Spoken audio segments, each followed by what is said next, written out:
Čau, jsem Lukáš Kučera, je mi 14 let, jezdím rok a půl a teď bych vám chtěl představit svoji koloběžku. No, tak začneme od zhora. Růžové Blunt gripy, červené řídka Grit jech.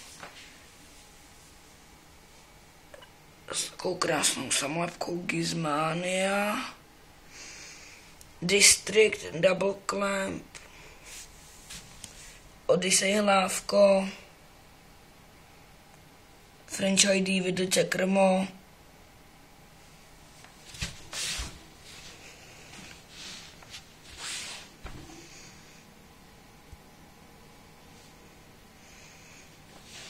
Scoots for Life černočerné kolo.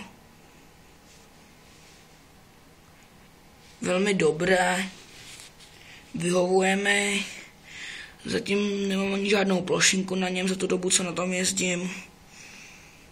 No, Kubář stříbrný pek, ten už má něco za sebou chlapeček, ale pořád vyhovuje. No a teď na druhou stranu se dostaneme.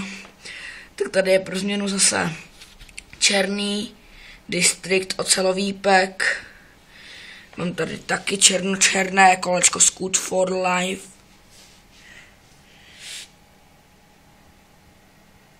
Takovouhle krásnou District brzdu, je dobrá jak cip.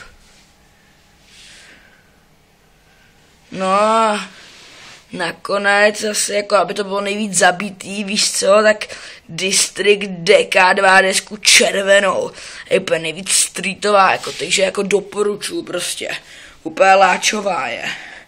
No a tohle je moje celá brnda,